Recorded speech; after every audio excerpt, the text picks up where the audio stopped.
Welcome to chapter wise insights. आज हम इस लाइफ चेंजिंग बुक के चैप्टर को सिंपल और रियलिस्टिक तरीके से समझेंगे so that you can apply these lessons in your daily life. Time कम है लेकिन सीखना ज्यादा, so let's dive straight into the chapter and unlock its wisdom. होते हुए भी युवा रहने की कला। जापानी अवधारणा इकिगाई पर केंद्रित है, जिसका अर्थ है जीवन का उद्देश्य या जीने का कारण। ओकिनावा के लोग, जो दुनिया में सबसे अधिक दीर्घायु माने जाते हैं, मानते हैं कि हर व्यक्ति का एक इकिगाई होता है जो उसे हर सुबह उठने की शक्ति देता है। इसे खोजना धैर्य और आत्मपहचान की आवश्यकता होती है। जापान में लोग आमतौर पर पश्चिमी देशों की तरह पूरी तरह से रिटायर नहीं होते। वे तब तक अपने पसंदीदा काम करते रहते हैं जब तक उनका स्वास्थ्य अनुमति देता है। शोध बताते हैं कि उद्देश्य, समुदाय और जीवन शैली उतने ही महत्वपूर्ण हैं जितना भोजन। ओकिनावा, जिसे ब्लू जोन कहा जाता है, में 100 वर्ष से अधिक उम्र वाले लोगों में कैंसर, हार्ट डिजीज और डिमेंशिया बेहद कम पाए जाते हैं। वे बुजुर्ग होने पर भी सक्रिय रहते हैं, उनके शरीर में कम फ्री रेडिकल्स होते हैं और उनके हार्मोन स्तर स्वस्थ रहते हैं। दुनिया के 5 blue zone Okinawa, Sardinia, Italy, Loma Linda, America, Nicoya, Costa Rica और इकारिया, ग्रीस की जीवन शैली में समानताएं मिलती हैं। सरल भोजन, रोजाना हलचल, मजबूत सामाजिक संबंध, कम तनाव और संयमित शराब सेवन। जापान का प्रसिद्ध सिद्धांत हारा हाचिबो यानी 80% पेट भरकर खाना अति भोजन से बचाता है और उम्र बढ़ने से जुड़ी समस्याओं को कम करता है। छोटे छोटे बर्तनों में भोजन परोसना भी इसमें मदद करता है। ओकिनावा की परंपरा मोआई, जीवन भर के मित्रों का समूह, भावनात्मक व आर्थिक समर्थन देता है। यह सामूहिकता लोगों की दीर्घायु और खुशी का बड़ा कारण है। कुल मिलाकर अध्याय सिखाता है कि उद्देश्यपूर्ण जीवन, इकिगाई, रिश्ते, संतुलित भोजन, रोज की गतिविधि और कम तनाव हमें उम्र बढ़ने पर भी युवा बनाए रखते हैं। अध्याय 2 एंटी-एजिंग रहस्य। अध्याय 2 में उन वैज्ञानिक और जीवन शैली से जुड़े तत्वों को समझाया गया है जो उम्र बढ़ने को धीमा करते हैं और लंबी आयु का कारण बनते हैं। आरंभ में एजिंग एस्केप वेलोसिटी की अवधारणा दी गई है, एक ऐसा विचार जिसमें यदि तकनीक हर वर्ष हमारी आयु 1 वर्ष बढ़ा दे तो मनुष्य जैविक रूप से अमर हो सकता है। कुछ वैज्ञानिक इसे संभव मानते हैं, जबकि अन्य कहते हैं कि मानव कोशिकाएं लगभग 120 वर्ष के बाद पुनर्निर्माण बंद कर देती हैं। अध्याय का मुख्य संदेश है कि सक्रिय मन और सक्रिय शरीर उम्र को धीमा करते हैं। मानसिक गतिविधि, नई चीजें सीखना, जिज्ञासा और सामाजिक संपर्क मस्तिष्क को नए न्यूरल कनेक्शन बनाने में मदद करते हैं और मनोस्थिति को बेहतर बनाते हैं। तनाव, स्ट्रेस को समय से पहले बूढ़ा होने का सबसे बड़ा कारण बताया गया है। शोध बताते हैं कि लगातार तनाव कोशिकाओं को नुकसान पहुंचाता है, टेलोमेयर कमजोर करता है और शरीर की उम्र तेजी से बढ़ाता है। आधुनिक जीवन में लोग लगातार तनाव की अवस्था में रहते हैं।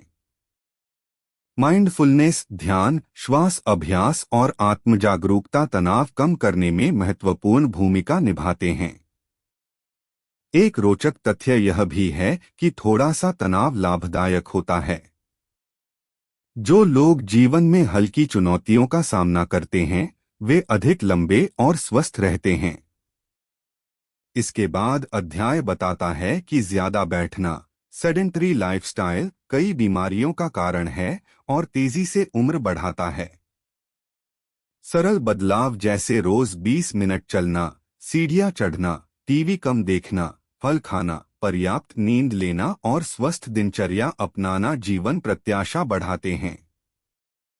नींद को एक शक्तिशाली एंटी एजिंग टूल कहा गया है क्योंकि यह मेलाटोनिन बनाती है जो रोग प्रतिरोधक क्षमता बढ़ाता है और कई बीमारियों से बचाता है।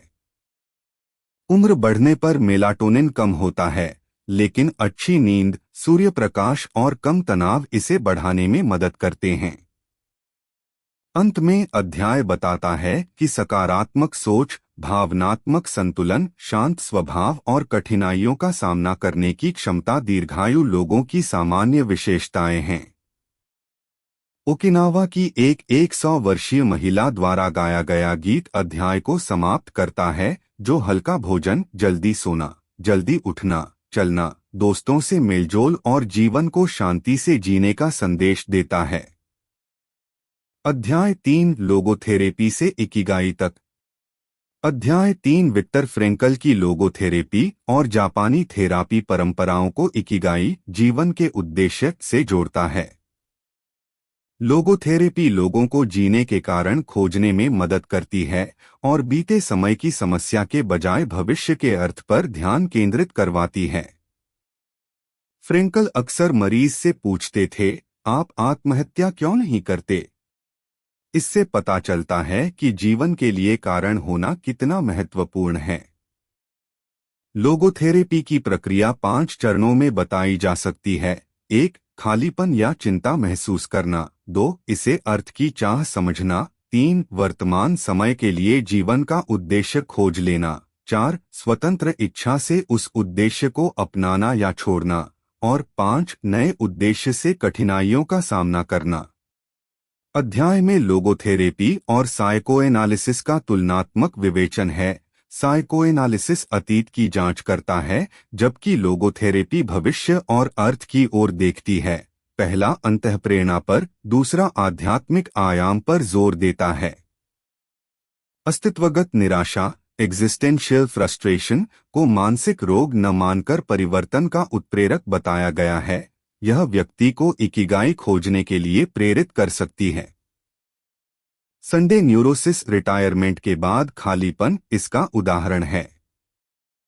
फ्रेंकल के केस स्टडी, खुद का ऑशविट्स में बचना, एक राजनयिक का करियर बदलना, एक दुखी मां का जीवन का अर्थ पाना और एक शोकग्रस्त डॉक्टर का दर्द सहने का तरीका दिखाते हैं कि अर्थ कैसे पीड़ा को बदल देता है। इसके बाद मोरिता थेरेपी, शोमा मोरिता, दी जाती है, जो ज़ेन से प्रेरित है और भावनाओं को स्वीकार कर कर्म पर ध्यान देने की शिक्षा देती है। इसकी 4 अवस्थाएं हैं: अलगाव व विश्राम, हल्का व्यावसायिक कार्य, सक्रिय कार्य चिकित्सा और समाज में पुनः प्रवेश, जो अभ्यास के माध्यम से चरित्र बनाती हैं। नायकोन आत्मपरीक्षण भी प्रस्तुत किया गया है। किसी से हमने क्या पाया, क्या दिया और क्या समस्या दी, जो जिम्मेदारी बढ़ाता है।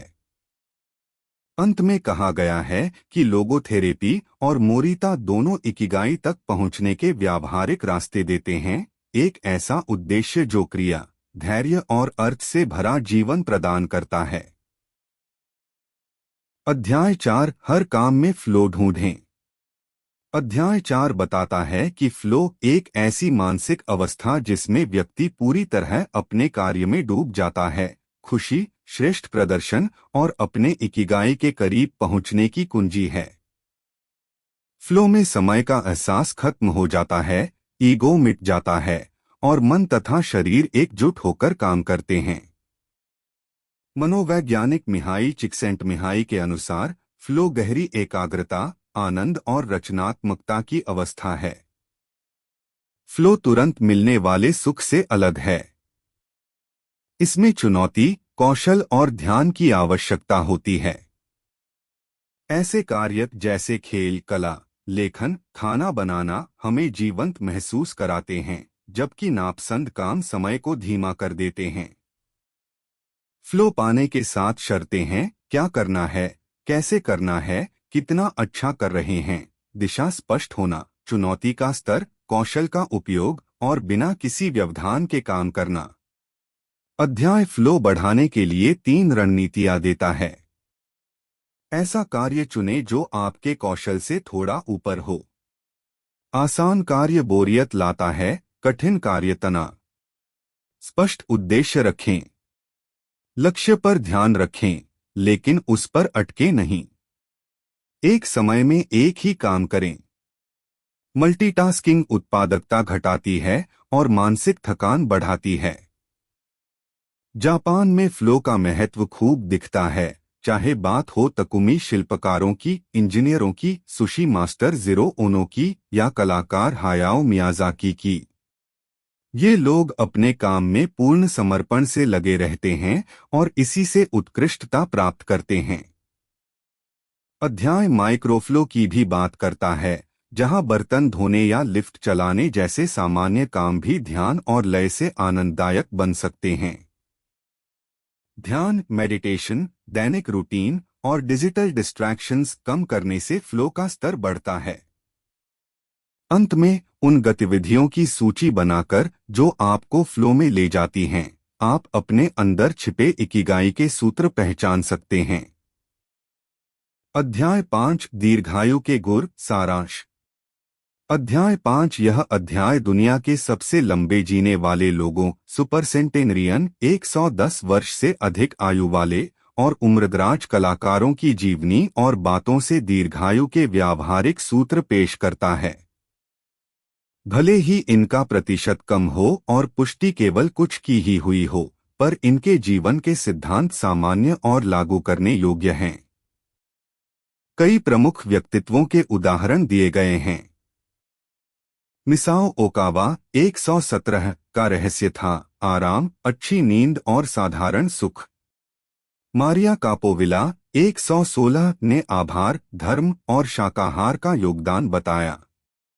जीन कालमेंट 122 ने हंसिनजाक और सक्रिय जीवन शैली को अहम रखा, वह सैकड़ों साल तक साइकिल चलाती रहीं। वाल्टर ब्रूनिंग 114 का विश्वास था मन और शरीर को व्यस्त रखें और दूसरों की मदद करें। अलेक्जेंडर इमिच 111 ने हल्के स्वर में कहा कि उनका राज बस अब तक न मरना है और वे शराब नहीं पीते थे।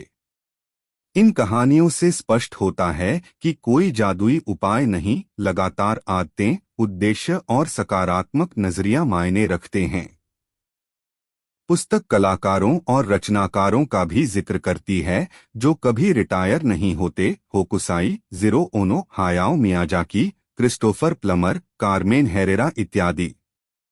इन लोगों से सीख मिलती है, लगातार सीखते रहो, जिज्ञासु बनो, धैर्य रखो, गहन एकाग्रता में काम करो और सृजन को जीवन का हिस्सा बनाओ।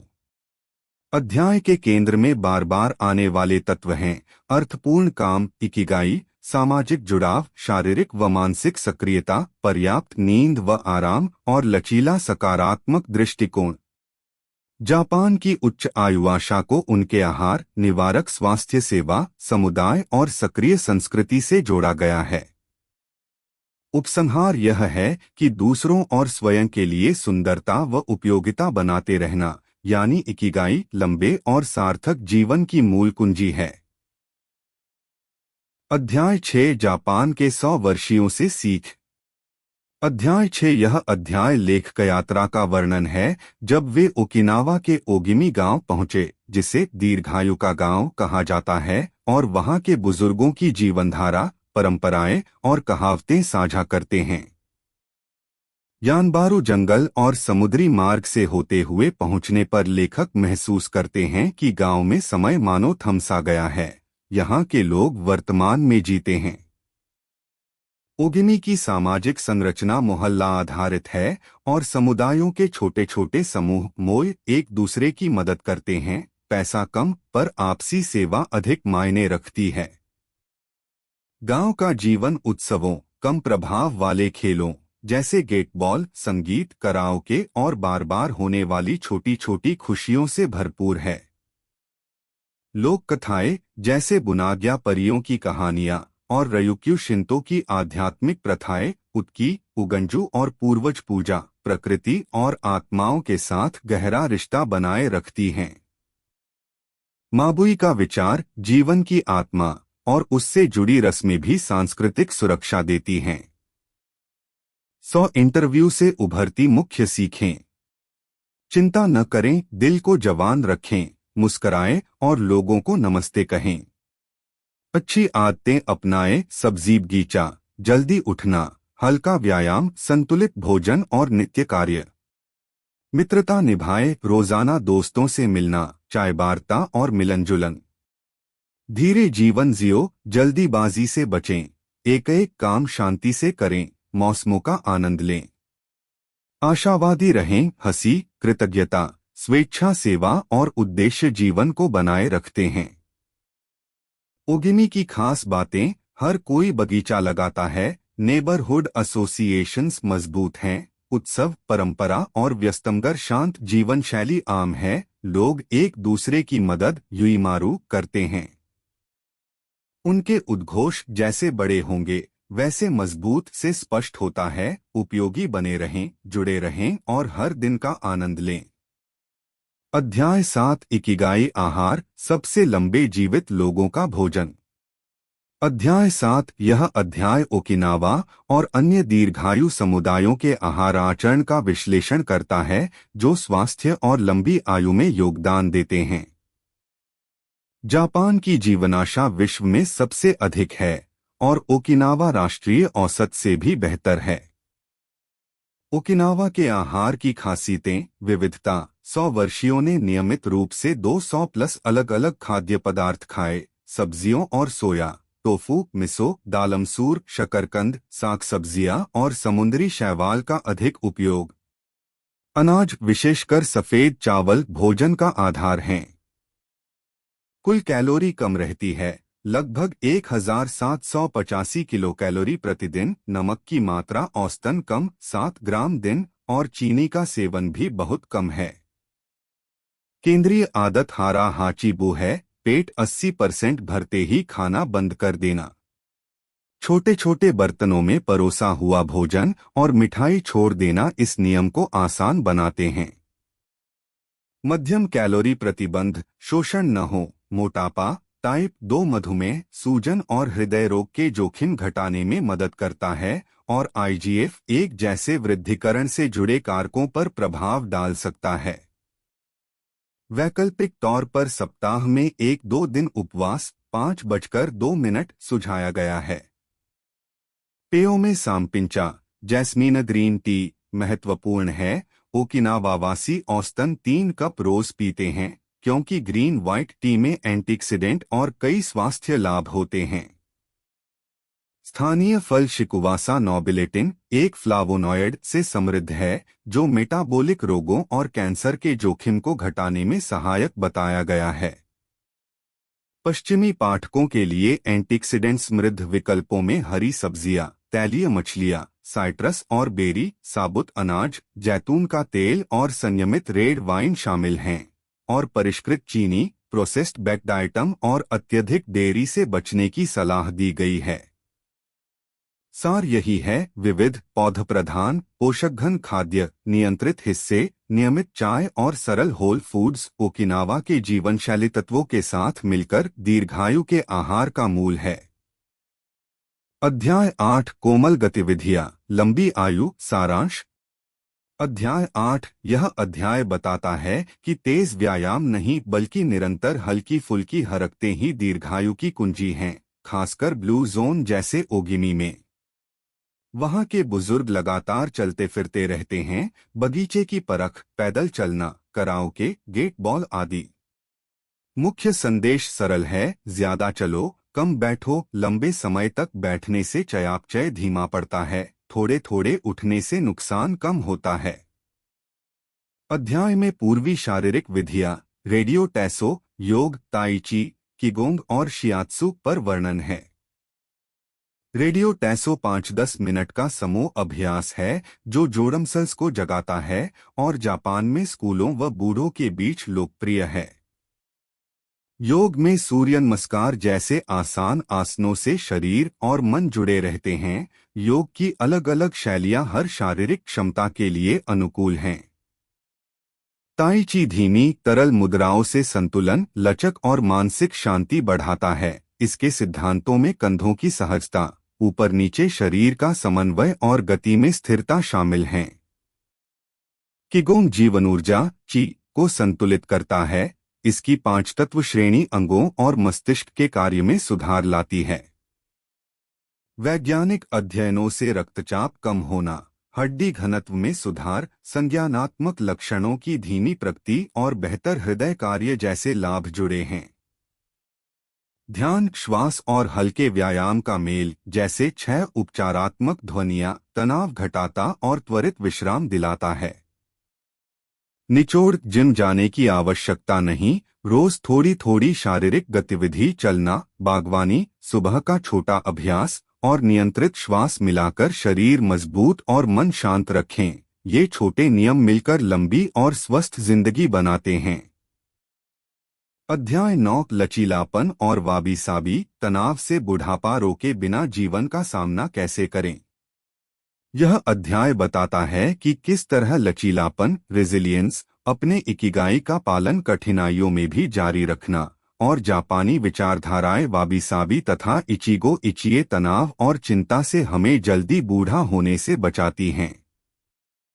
लचीलापन केवल जिद नहीं, बल्कि एक ऐसा दृष्टिकोण है जो महत्वपूर्ण चीजों पर फोकस बनाए रखता है, बदलती परिस्थितियों के अनुरूप ढलता है और उन बातों पर ध्यान देता है जिन्हें हम बदल सकते हैं।